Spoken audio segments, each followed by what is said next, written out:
حیا حیا جیسے ہی وہ گھر میں داخل ہوئی، لاؤنج میں بیٹھے سلیمان صاحب تیزی سے اس کی طرف بڑھے۔ ان کے چہرے پہ غیظ و غضب چھایا تھا۔ وہ ڈر کر پیچھے ہٹی، تبھی پیچھے فون کی گھنٹی بجی۔ یہ ویڈیو تمہاری ہے؟ تم مجرے کرتی ہو؟ روہیل جو صوفے پہ بیٹھا تھا ایک دم اٹھا اور بہت سی سیڈیز اس کی طرف اچھالی۔ وہاں سب موجود تھے، تایا فرمان، داور بھائی، روہیل، سب۔ اور ایک طرف ارم زمین پہ بیٹھی رو رہی تھی، دور کہیں فون کی گھنٹی مسلسل بج رہی تھی۔ نہیں، وہ سر ہلاتے ہوئے خوف سے ان کو کہنا چاہتی تھی، اس کا منہ تو ہلتا تھا لیکن آواز نہیں نکل رہی تھی۔ وہ سب اس کا خون لینے پہ تلے ہوئے تھے۔ دفتن سلیمان صاحب آگے بڑھے اور ایک زوردار تھپڑ اس کے چہرے پہ دے مارا۔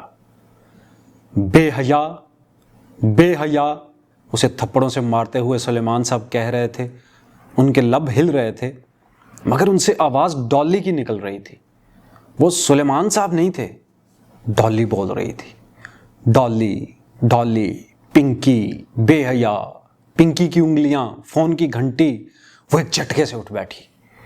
کمرے میں اندھیرا تھا۔ اس نے ہاتھ بڑھا کر ٹیبل لیمپ آن کیا، زرد سی روشنی ہر سو پھیل گئی۔ اس نے بے اختیار دونوں ہاتھوں سے اپنا چہرہ چھوا۔ وہ ٹھیک تھی، سب ٹھیک تھا، کسی کو کچھ علم نہیں ہوا تھا۔ وہ سب ایک بھیانک خواب تھا۔ او خدایا! وہ نڈھال سی بیڈ کراؤن کے ساتھ پیچھے جا لگی۔ اس کا تنفس تیز تیز چل رہا تھا، دل ویسے ہی دھڑک رہا تھا، پورا جسم پسینے میں بھیگا تھا۔ فون کی مخصوص ٹون اسی طرح بج رہی تھی۔ ہاں، بس وہ گھنٹی خواب نہیں تھی۔ اس نے سائڈ ٹیبل سے موبائل اٹھایا اور چمکتی اسکرین کو دیکھا۔ Private number calling. چند لمحے لگے تھے اسے اس فیصلے پر پہنچنے میں اور پھر اس نے فون کان سے لگا لیا۔ میجر احمد، میں آپ کے آفس آ کر رپورٹ کروانے کے لیے تیار ہوں۔ کل صبح 9 بجے میرے گھر کی بیک سائڈ پہ موجود گراؤنڈ کے انٹرنس گیٹ پہ گاڑی بھیج دیں۔ 9 بجے شارپ۔ شیور، اسے فاتحانہ لہجہ سنائی دیا تھا۔ اس نے آہستہ سے فون بند کر دیا۔ کبھی بھی وہ کسی لڑکے سے یوں تنہا نہیں ملی تھی، مگر نہ ملنے کی صورت میں وہ ویڈیو کبھی نہ کبھی لیک ہو جاتی تو زیادہ برا ہوتا۔ اس نے بے اختیار جھرجھری لی۔ اس خوفناک خواب نے اسے یہ سب کرنے پہ مجبور کر دیا تھا۔ اسے لگا اب اس کے پاس اور کوئی چارہ نہیں ہے۔ رہا میجر احمد تو اس سے وہ نپٹ لے گی۔ پلے گراؤنڈ کے گیٹ کے ساتھ توت کا تناور درخت تھا۔ وہ اس سے ٹیک لگائے منتظر کھڑی تھی۔ سرخ لمبی اے لائن قمیض اور نیچے چوڑی دار پاجامہ، اوپر اسٹائلش سا سرخ سویٹر جس کی لمبی آستین ہتھیلیوں کو ڈھانپ کر انگلیوں تک آتی تھی، اور کندھوں پہ براؤن چھوٹی سی سٹول نما شال۔ لمبے بال پیچھے کمر پہ گر رہے تھے۔ سردی اور دھند میں وہ مضطرب سی کھڑی، سرخ پڑتی ناک لیے دونوں ہاتھ آپس میں رگڑ رہی تھی۔ ارم یا زہرا، اس نے کسی کو نہیں بتایا تھا۔ یہ خطرہ اس کو اکیلے مول لینا تھا۔ دفعتاً اس نے بے چینی سے کلائی سے سویٹر کی آستین پیچھے ہٹائی اور گھڑی دیکھی۔ 9 بجنے میں 1 منٹ تھا۔ اسی پل زن سے ایک کار اس کے سامنے رکی، سیاہ پرانی مرسڈیز، اور کسی بت کی طرح سامنے سیدھے دیکھتا ڈرائیور۔ وہ خاموشی سے سر جھکائے آگے بڑھی اور پچھلا دروازہ کھول کر اندر بیٹھ گئی۔ اس کے دروازہ بند کرتے ہی ڈرائیور نے گاڑی آگے بگھا دی۔ تقریباً 1.5 گھنٹے بعد وہ سیف ہاؤس پہنچی۔ سفید دیواروں والا خالی کمرہ، درمیان میں لکڑی کی میز اور کرسی جس پہ اسے بٹھایا گیا۔ میز پہ فقط ایک ٹیلی فون رکھا تھا، باقی پورا کمرہ خالی تھا۔ وہ مضطرب سی گردن ادھر ادھر گھما کر دیکھنے لگی۔ 3 سفید دیواریں تھیں، ان میں سے ایک دیوار میں وہ دروازہ تھا جہاں سے وہ آئی تھی، البتہ چوتھی سمت اس کے بالمقابل دیوار شیشے کی بنی تھی۔ دراصل وہ شیشے کی اسکرین تھی جو زمین سے لے کر چھت تک پھیلی تھی۔ شاید وہ چھوٹا خالی کمرہ کسی بڑے کمرے کا حصہ تھا جس میں شیشے کی اسکرین لگا کر اسے پارٹیشن کر دیا گیا تھا۔ اس نے ذرا غور سے اسکرین کو دیکھا۔ اس کا شیشہ مکمل طور پر دھندلا کر دیا گیا تھا، جیسے مشین پھیر کر فراسٹڈ کیا جاتا ہے۔ اس دھندلے شیشے کے اس پار ایک دھندلا سا منظر تھا۔ ہر شے اتنی مبہم اور دھندلی تھی کہ وہ بمشکل ایک خاکہ بنا پا رہی تھی۔ یقیناً وہ شیشہ ایک کمرے کو 2 حصوں میں تقسیم کرنے کے لیے درمیان میں لگایا گیا تھا، اور اس کے پار کمرے کا باقی حصہ تھا۔ بس ایک دھندلا سا خاکہ سمجھ میں آتا تھا۔ شیشے کے اس پار کوئی بڑا پرتعیش سا آفس تھا اور آفس ٹیبل کے پیچھے ریوالونگ چیئر پہ کوئی بیٹھا تھا۔ اس کا رخ حیا کی جانب ہی تھا، اس کا چہرہ واضح نہ تھا، بس ایک دھندلی سی آؤٹ لائن ہی بنتی تھی۔ خاکی یونیفارم، سر پہ کیپ، ٹیک لگا کر کرسی پہ بیٹھا، میز پہ رکھی کوئی چیز انگلیوں میں گھماتا۔ وہ کس طرف دیکھ رہا تھا وہ فیصلہ نہ کر پائی۔ اس کا رخ تو سامنے حیا کی جانب ہی تھا، شاید دیکھ بھی اسی کو رہا تھا، مگر اس کی آنکھیں واضح نہ تھیں۔ واضح تھی تو بس ایک چیز، اس آفیسر کے گندمی چہرے کے دائیں طرف والے آدھے حصے پہ ایک بدنما سی کالک، جیسے آدھا چہرہ جھلس گیا ہو۔ دفعتاً وہ شخص آگے کو جھکا اور میز سے کچھ اٹھا کر کان سے لگایا، غالباً فون کا ریسیور۔ ٹرن ٹرن، یکدم حیا کے سامنے میز پہ رکھا فون بجنے لگا۔ وہ چونکی، فون مسلسل بج رہا تھا۔ کیا وہ شخص اسے کال کر رہا تھا؟ اس نے دھڑکتے دل سے ریسیور اٹھایا اور کان سے لگایا۔ ہلو، السلام علیکم مس حیا سلیمان، دس از میجر احمد۔ وہی بھاری نرم گرم سا خوبصورت لہجہ۔ وعلیکم السلام۔ وہ فون ہاتھ میں پکڑ کر کان پہ رکھے یک ٹک سامنے اسکرین کو دیکھ رہی تھی، جس کے پار آدھے جھلسے چہرے والا آفیسر فون تھامے بیٹھا تھا۔ کیا وہی میجر احمد تھا؟ میں امید کرتا ہوں کہ ہم نے آپ کو زیادہ تکلیف نہیں دی۔ جی، اس کو گھٹن محسوس ہونے لگی تھی۔ میرے سامنے لیپ ٹاپ پہ تمام سسٹم کھلا ہوا ہے، مجھے ایک کلک کرنا ہے اور آپ کی ویڈیو صفحہ ہستی سے یوں مٹ جائے گی جیسے کبھی بنائی ہی نہیں گئی تھی۔ دیوار کے پار اس دھندلے منظر میں بیٹھے اس آفیسر کے سامنے بھی ایک لیپ ٹاپ کھلا پڑا تھا۔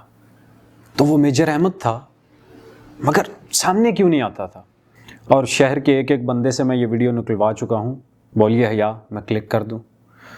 اور وہ رپورٹ، سمجھے وہ درج ہو گئی۔ اسے لگا وہ مسکرایا تھا۔ مگر آپ نے کہا تھا کہ مجھے رپورٹ کے لیے غلط کہا تھا، ایکسکیوز بنایا تھا۔ بعض اوقات بہانے بنانے پڑتے ہیں تب جب مزید صبر نہیں ہوتا، سمجھی؟ فون کو جکڑا اس کا ہاتھ پسینے میں بھیگ چکا تھا۔ یہ شخص اتنی عجیب باتیں کیوں کر رہا تھا؟ آپ کلک کر دیں، بمشکل وہ کہہ پائی۔ وہ شخص جھکا، شاید بٹن دبانے، اور پھر واپس پیچھے ہو کر بیٹھا۔ کر دیا۔ Oh thank you measure Ahmad. اس کا گلا روندھنے لگا تھا۔ ایک بات پوچھوں؟ جی۔ کیا یہ ویڈیو جعلی تھی؟ نہیں تھی تو اصلی۔ تو آپ اتنی ڈر کیوں رہی تھیں؟ ظاہر ہے یہ ہماری فیملی ویڈیو تھی اور شادیوں پہ ڈانسز کی ویڈیو ہم نہیں بنواتے۔ کیوں؟ وہ پے در پہ سوال کر رہا تھا۔ کیا مطلب کیوں؟ شادیوں کی ویڈیو سرکولیٹ ہوتی ہیں ہر جگہ، کیا اچھا لگتا ہے ہماری ڈانس کی ویڈیو پرائے لوگ دیکھیں؟ مگر پرائے لوگ لائیو تو دیکھ سکتے ہیں۔ غالباً اس ویڈیو میں مجھے ویٹرز، مووی میکر اور ڈی جے نظر آ رہے تھے، وہ بھی تو پرائے مرد ہیں نا۔ میں سمجھ نہیں پایا کہ اگر آپ اس طرح رقص کرنے کو صحیح سمجھتی ہیں تو ویڈیو کے باہر نکلنے پر پریشان کیوں تھی؟ چاہے movie maker, waiter, D J دیکھیں یا انٹرنیٹ پہ موجود مرد، بات تو ایک ہی ہے۔ پر اگر آپ اس کو غلط سمجھتی ہیں تو آپ نے یہ کیا ہی کیوں؟ میں آپ کے سامنے جواب دہ نہیں ہوں، وہ درشتی سے بولی تو چند لمحوں کی خاموشی چھا گئی۔ ٹھیک کہا آپ نے۔ خیر، اس نے ایک گہری سانس لی۔ ایک بات پوچھوں؟ پوچھئے۔ اب اس کی آواز میں اجنبیت در آئی تھی۔ کبھی کوئی آپ کے لیے جنت کے پتے توڑ کر لایا ہے؟ ہم دنیا والوں نے جنتیں کہاں دیکھی ہیں میجر احمد؟ اس کے چہرے پہ تلخی رقم تھی۔ تبھی تو ہم دنیا والے جانتے ہی نہیں کہ جنت کے پتے کیسے دکھائی دیتے ہیں۔ کوئی بھی آپ کو لا دے تو انہیں تھام لیجئے گا، وہ آپ کو رسوا نہیں ہونے دیں گے۔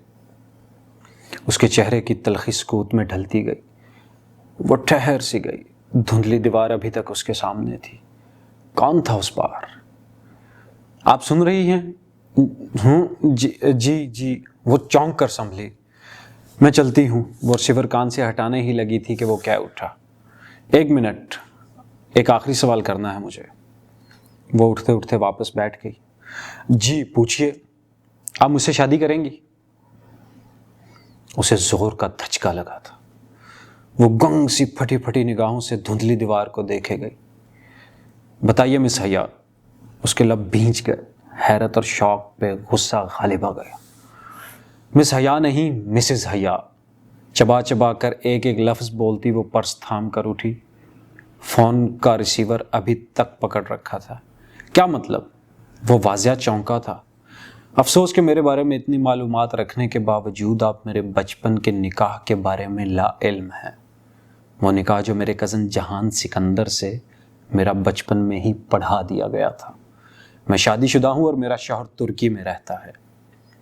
اوہ، آپ کی وہ رشتہ دار فیملی جو کبھی پاکستان نہیں آئی۔ جانتا ہوں آپ کی پھپھو کا خاندان جو ذلت اور شرمندگی کے مارے اب شاید کبھی ادھر کا رخ نہیں کرے گا۔ آخر کارنامہ بھی تو بہت شرمناک انجام دیا تھا نا، ان کا انتظار کر رہی ہیں آپ۔ ارے بچپن کا نکاح تو کورٹ کی ایک ہی پیشی میں ختم ہو جاتا ہے۔ Shut up, just shut up major Ahmed, وہ چلائی تھی۔ آپ کی ہمت بھی کیسی ہوئی یہ بات کرنے کی؟ ارے بھاڑ میں جائیں آپ اور آپ کی وہ ویڈیو، آپ بھلے اسے ٹی وی پہ چلوا دیں، مجھے پرواہ نہیں۔ میرا ایک کام کرنے کی اتنی بڑی قیمت وصول کرنا چاہتے ہیں آپ؟ رہا جہان سکندر تو وہ میرا شوہر ہے اور مجھے اس سے بہت محبت ہے۔ اس کے علاوہ میری زندگی میں کوئی نہیں آ سکتا، سمجھے آپ؟ ریسیور واپس پٹکنے سے قبل اس نے دوسری جانب سے اس کا سوگواریت بھرا قہقہہ سنا تھا۔ پیر پٹک کر وہ دروازے کی جانب بڑھی۔ اسی پل دروازہ کھول کر ایک سپاہی اندر داخل ہوا جو اسے اندر بٹھا کر گیا تھا۔ گویا اسے فوراً اشارہ کر دیا گیا تھا۔ ملاقات ختم ہو چکی تھی اور حیا کے لیے وہ بے حد تلخ ثابت ہوئی تھی۔ گاڑی آپ کا انتظار کر رہی ہے میم، آئیے۔ وہ راستہ چھوڑ کر ایک طرف ہو گیا۔ حیا نے گردن موڑ کر دیکھا۔ دھند کے اس پار وہ آدھے سیاہ چہرے والا شخص میز پہ جھکا کچھ کر رہا تھا، شاید کچھ لکھ رہا تھا۔ اسے لگا اس نے اس کی میز پہ کسی سرخ شے کی جھلک دیکھی ہے، شاید سرخ گلابوں کے گلدستے کی، شاید یہ اس کا وہم تھا۔ جس لمحے وہ اس پرانی مرسیڈیز کی پچھلی نشست پہ بیٹھی تو کھلے دروازے سے اسی سپاہی نے جھک کر ایک سرخ گلابوں کا بوکے اسے تھمایا۔ گویا کہ اس کے ساتھ کوئی خط نہ تھا اور وہ پھول ان سفید گلابوں سے قطعاً مختلف تھے۔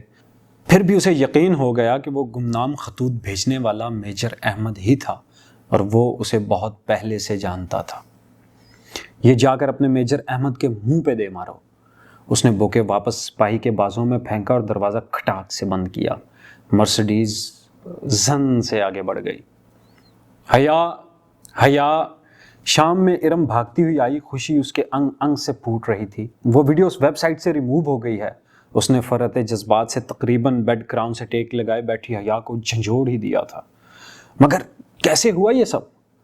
اس ویب سائٹ والے کو خوف خدا آ گیا ہوگا، مجھے کیا پتا، وہ لاپرواہی سے انجان بن گئی۔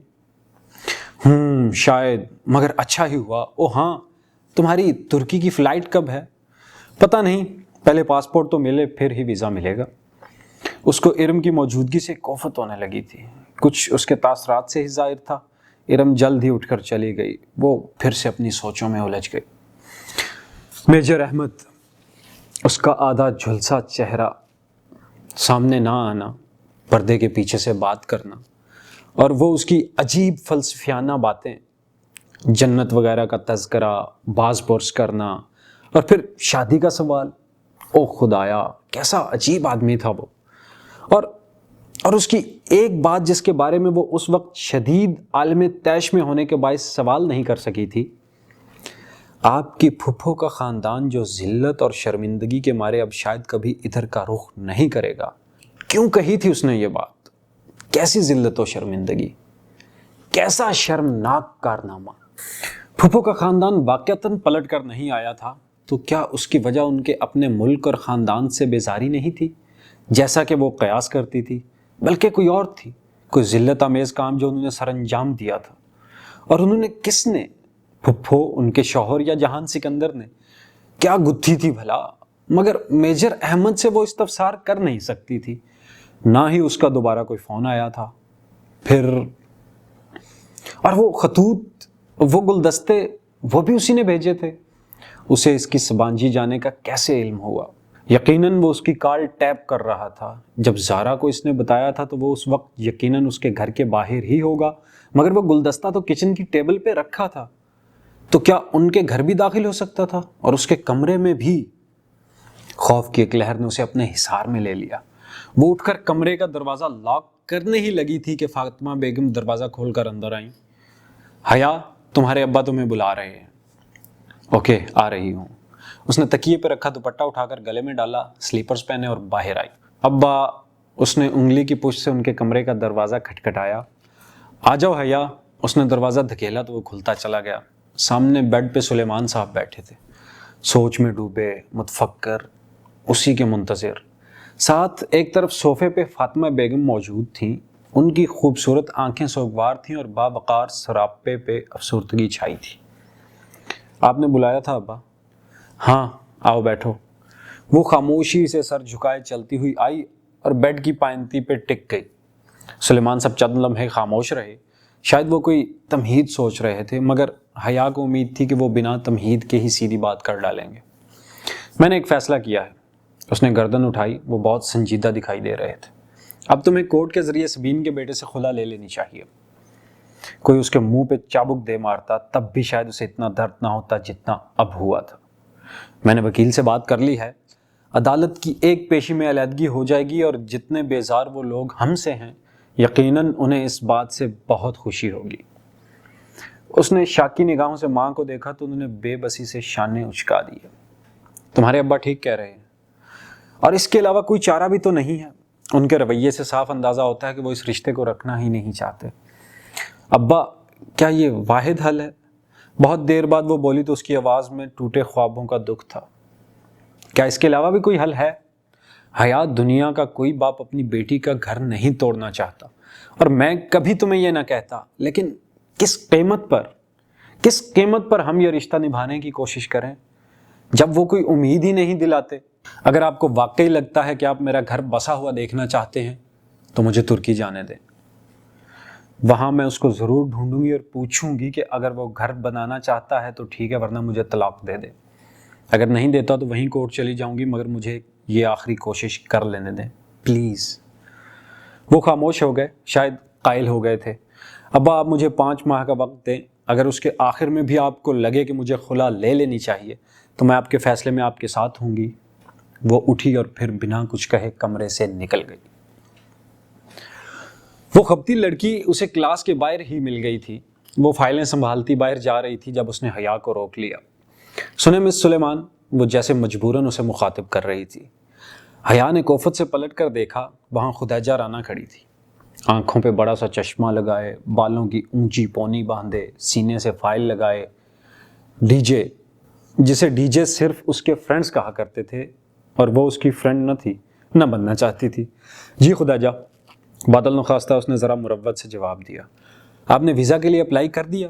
دراصل میم فرخندہ نے کہا ہے کہ ہم دونوں کو جلد از جلد ویزا کے لیے اپلائی کرنا چاہیے، کیونکہ فروری کے پہلے ہفتے میں ہم نے سبانجی کو جوائن کرنا ہے اور آج 13 تاریخ ہے۔ ہمارے پاس بس 15 دن ہے اور ترکی کا ویزا 15 دن میں کبھی نہیں لگا کرتا۔ وہ پریشانی سے تیز تیز بولے جا رہی تھی، اس کی بات کچھ ایسی تھی کہ حیا کو سنجیدہ ہونا پڑا، ورنہ ابھی تک وہ ابا کی کہی گئی باتیں ہی سوچ رہی تھی۔ اوہ، تو تب ہمیں کیا کرنا چاہیے؟ کل لازماً ٹرکش امبیسی جا کر ویزے کے لیے اپلائی کرنا ہے۔ آپ کو پتہ ہے ٹرکش امبیسی کا عجیب سا رول ہے کہ ہر روز سب سے پہلے آنے والے 15 امیدواروں کا ہی انٹرویو ہوتا ہے۔ امبیسی صبح 7 بجے ہی کھل جاتی ہے اور وہاں لوگوں کی لائن لگی ہوتی ہے۔ اگر ہم 1 منٹ بھی لیٹ ہوئے تو وہ ہمیں اگلے دن پہ ڈال دیں گے۔ آپ سن رہی ہیں نا؟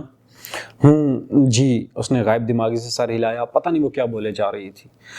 آپ مجھے اپنا نمبر لکھوا دیں تاکہ ہم کوآرڈینیٹ کر سکیں۔ اس نے بے دلی سے اپنا فون نمبر لکھوا دیا۔ خدیجہ اسے اپنے فون پہ نوٹ کرتی گئی۔ ٹھیک ہے، کل صبح 6:30 تک آپ ڈپلومیٹک انکلیو تک پہنچ جائیے گا، میں وہیں ہوں گی۔ اس نے اچھا کہہ کر جان چھڑانے والے انداز میں سر ہلایا۔ اور پلیز دیر مت کیجیے گا، یہ نہ ہو کہ آپ کی وجہ سے میرا بھی ویزا رہ جائے مس سلیمان۔ وہ ناک چڑھا کر یہ جتا گئی کہ آخر وہ بھی خدیجہ رانا ہے۔ کیا کمپنی ملی ہے مجھے، اف! وہ پیر پٹک کر آگے بڑھ گئی۔ ابا کی باتوں نے اسے اتنا ڈسٹرب کیا تھا کہ اس وقت ویزا وہ آخری چیز تھا جس کے بارے میں وہ سوچ سکتی تھی۔